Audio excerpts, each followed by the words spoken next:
بسم اللہ الرحمن الرحیم۔ السلام علیکم ورحمۃ اللہ وبرکاتہ۔ ضربو میں واو کو اس لیے حذف نہیں کیا کہ واو کا ما قبل با اسم کے مرتبے میں نہیں ہے، جس طرح ضربتمو میں واو کا ما قبل میم اسم کے مرتبے میں تھا، جس کی وجہ سے واو کو حذف کرنا پڑا۔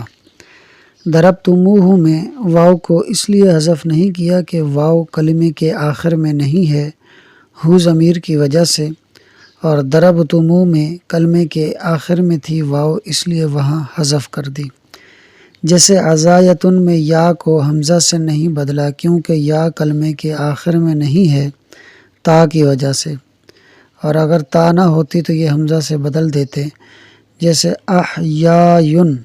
یہاں پر یا کلمے کے آخر میں تھی تو اسے حمزہ سے بدل کر احیاءن کر دیا۔ اسی طرح اسماءن، یہاں واو کلمے کے آخر میں تھی تو اسے حمزہ سے بدل کر اسماءن کر دیا۔ ضربتن میں نون کو اس لیے تشدید دی گئی کہ یہ اصل میں ضربتمن تھا، پھر میم مخرج میں نون کے قریب تھی، لہٰذا میم کو نون سے بدل کر ادغام کر دیا تو ضربتن ہو گیا، اور میم مخرج میں نون کے قریب ہے۔ اس پر دلیل عنبر کا لفظ ہے کہ جس میں نون میم سے بدلا گیا ہے قریب المخرج ہونے کی وجہ سے، کیونکہ عنبر کی اصل انبر ہے، ان عین نون زبر ان بار زبر بر، انبر، تو نون کو میم سے بدلا گیا قریب المخرج ہونے کی وجہ سے۔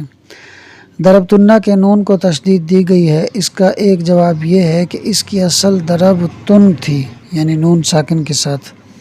ضربتن، پھر صرفیوں نے چاہا کہ نون کا ما قبل ساکن کر دیا جائے تاکہ یہ اپنے ہم مثل صیغوں ضربنا، یضربنا اور تضربنا کی طرح ہو جائے، کیونکہ ان صیغوں میں نون کا ما قبل حرف ساکن ہے، تو نون کا ما قبل حرف تا تھا، یعنی ضربتن کے اندر نون کا ما قبل حرف تا تھا جو کہ خطاب یعنی حاضر کی علامت تھی۔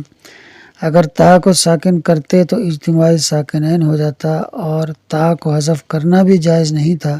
کہ یہ خطاب کی علامت ہے اور علامت حذف نہیں ہوتی، تو آخر کار نون کے قرب کی وجہ سے ایک اور نون کا اضافہ کیا اور پھر ادغام کر دیا تو ضربتن ہو گیا۔ ضربتم میں تا کا اضافہ اس لیے کیا گیا کہ اس کے تحت انا ضمیر تھی، اور انا ضمیر کے اندر دو حروف تھے، نون اور الف۔ اگر الف لگاتے تو ضربہ سے ضربا ہو جاتا، یعنی مشابہت ہو جاتی تثنیہ غائب سے،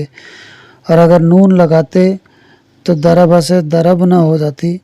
اور یہ مشابہت ہو جاتی جمع مؤنث غائب سے۔ تو اس مشابہت سے بچنے کے لیے آخر میں تا لگائی، کیونکہ اس کے ہم مثل ضربت، ضربتا اور ضربتی میں بھی تا تھی، تو ضربتوں میں تا لگا کر اسے اس کے ہم مثل کے طرح کر دیا۔ اور ضربنا کے اندر نون کا اضافہ اس لیے کیا کہ اس کے تحت نحن ضمیر ہے، اور نحن ضمیر کے اندر دو حروف ہیں، نون اور ہا، تو نحن کا نون دیا گیا ضربا کو تو یہ ضربنا ہوا، یعنی جمع مؤنث غائب کا صیغہ بنا، پھر اس کے اندر الف کا اضافہ کر دیا تاکہ یہ مشابہت ختم ہو جائے اور یہ ضربنا جمع متکلم کا صیغہ بن جائے۔ آئیے اب عبارت اور ترجمہ کر لیتے ہیں۔ بخلاف ضربو، برخلاف ضربو کے واو کو اس میں حذف نہیں کیا، لأن باءہ لیس بمنزلۃ الاسم، کیونکہ اس کی یعنی ضربو کی با اسم کے مرتبے میں نہیں ہے، اس لیے واو کا حذف نہیں کیا۔ وبخلاف ضربتموہ، اور برخلاف ضربتموہ کے، کیونکہ یہاں پر واو کو حذف نہیں کیا، کیوں؟ لأن الواو قد خرج من الطرف بسبب الضمیر، کیونکہ واو کنارے سے نکل گئی ضمیر کے سبب، کما فی عزایتن، جیسا کہ عزایتن کے اندر ہے کہ یہاں یا کنارے سے نکل گئی تا کی وجہ سے، اور اگر تا نہ ہوتی تو پھر یا الف سے اپنا حمزہ سے بدل جاتی۔ اسی طرح ضربتموہ کے اندر اگر ہا ضمیر نہ ہوتی تو میم بھی حذف ہو جاتی۔ وشدد النون فی ضربتن دون ضربنا، اور ضربتن کے اندر نون کو تشدید دی گئی نہ کہ ضربنا کے اندر۔ وجہ بتا رہے ہیں لأن اصلہ ضربتمنا، اس لیے کہ ضربتن کی اصل ضربتمنا تھی میم کے ساتھ، فَأُدْغِمَ الْمِيمُ فِي النُّونِ، تو پھر میم کا نون میں ادغام کر دیا گیا، لِقُرْبِ الْمِيمِ مِنَ النُّونِ، میم کے نون سے قریب ہونے کی وجہ سے، فی المخرج مخرج میں،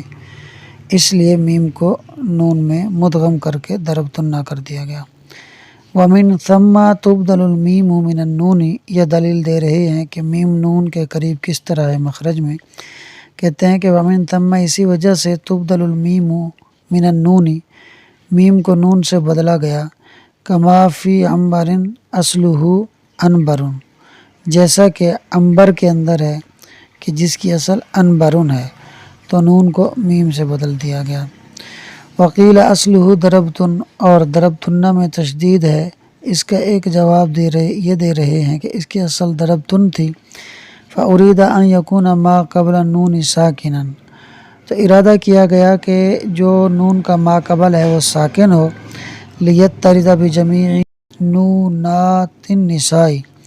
تاکہ ضربتن مؤنث کے جمع کے نون کے طریقے کے مطابق ہو جائے۔ ولا یمکن اسکان تاء الخطاب، اور خطاب کی تا یعنی حاضر کی تا کو ساکن کرنا ممکن نہیں تھا، لاجتماع ساکنین، ساکن کے اجتماع کی وجہ سے، یعنی نون بھی ساکن تھا، تا بھی ساکن ہوتا تھا، تو اس لیے تا کو ساکن کرنا ممکن نہیں تھا۔ ولا یمکن حذفها، اور تا کو حذف کرنا بھی ممکن نہیں تھا، لانها علامۃ والعلامۃ لا تحذف، کیونکہ تا علامت ہے اور علامت حذف نہیں کی جاتی۔ فأدخل النون، تو آخر نون کا اضافہ کیا گیا، لقرب النون من النون، نون کے نون سے قریب ہونے کی وجہ سے مخرج میں۔ ثم ادغم فصار ضربۃ النَّ، پھر نون کا نون میں ادغام کیا گیا تو یہ ضربۃ النَّ ہو گیا۔ فإن قیل لما زیدت التاء فی ضربت، اگر کہا جائے کہ ضربت میں تا کی زیادتی کیوں کی گئی، قلنا، ہم کہیں گے، لأن تحتہ انا مضمر، کیونکہ اس کے تحت انا پوشیدہ ہے، ولا یمکن الزیادۃ من حروفہ، اور انا کے حروف میں سے زیادتی ممکن نہیں ہے، للالتباس، مشابہت کی وجہ سے، کہ الف لگائیں تو ضربا سے مشابہت ہو جائے گی، نون لگائیں تو ضربنا سے مشابہت ہو جائے گی۔ فاختیرت التاء، تو تا کو اختیار کیا گیا، لوجودہ فی اخواتہ، تاکہ ضربتو کی ہم مثل میں پائے جانے کی وجہ سے، یعنی ضربت، ضربتا اور ضربتی کے اندر۔ وزیدت النون فی ضربنا، اور ضربنا کے اندر نون کا اضافہ کیا گیا، لأن تحتہ نحن،